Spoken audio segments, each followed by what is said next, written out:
Well, I don't think people should go that low because of politics. I was also surprised when someone saw WhatsApp messages saying there were palliatives in Abike Dabiri-Erewa's house in Ikorodu, being branded with the candidates name. I think that is low, and it came from chat book of one of the political opponents, and it's an obvious lie. But even if you now send such WhatsApp messages, what are you trying to encourage youth to do, to be violent? So it's not. It doesn't anger me, but I don't think we should descend so low because of a political ambition. Advice to the Nigerian youth is: do not let anybody use you. Rather, I want Nigerian youth to mobilize themselves and ensure they vote and be voted for, rather than some of these people mobilizing youth for violence. So it means nothing to me. There's an obvious lie, but it shows how low some people can go, because of an election.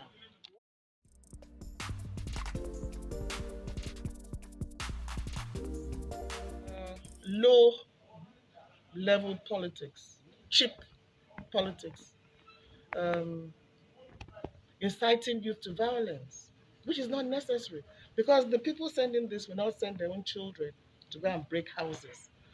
So, and if well, I may look at it from, I may even look at the legal implications. There's a criminal offense actually, inciting people as they go there. What do I have to do with palliatives? And even if I have, you have no right to break into anybody's house.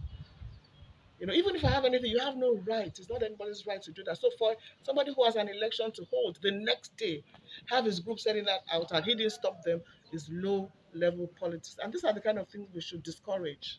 And particularly for the younger ones, what I do is do a lot of mentoring, talk to the younger ones, encourage them. Be at the table. Don't let anybody use you. Be at the table. Get somebody that you believe can do what you want to do. Vote and be voted for. Not I as a mother will never encourage violence. So those who are doing it is cheap, it's deceptive, and it shows the mentality, which is a very low level mentality.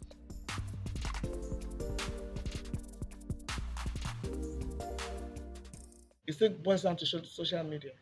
With social media, sometimes the lie becomes the truth. And with social media, it's instant judgment without asking any questions.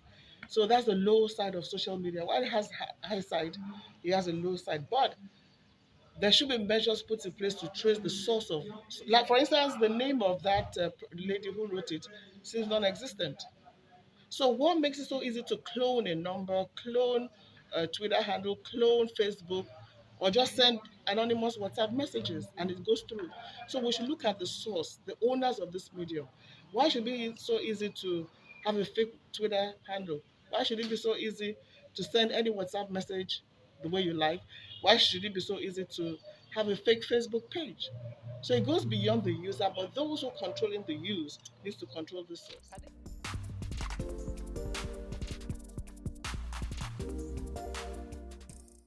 Nigerian youth are still the best. I mean, I'm with them all the time. I work with the very best, and even we, the older generation, must go into their world, that social media world, and understand what is going on there. And for the Nigerian youth, you're simply the best. So it's important that don't let anybody use you. You are the brightest and the best anywhere in the world. So why don't you galvanize yourselves now? You have time now to prepare for 2023 elections. Because of the Not Too Young to Run bill, it's been possible to reduce the age of aspirants to the highest level of governance in Nigeria. So the Nigerian youth to seize the opportunity, seize the moment. Think strategically, group yourself strategically, and get ready for 2023. There's no reason why the Nigerian youth cannot take over because we have the brightest and the best. Of course, taking over doesn't mean, you know, in all ramifications, age should not be a barrier to success. I think that's just the point. So we have the best. Let the best of us come out and give in our best to this country. Thank you.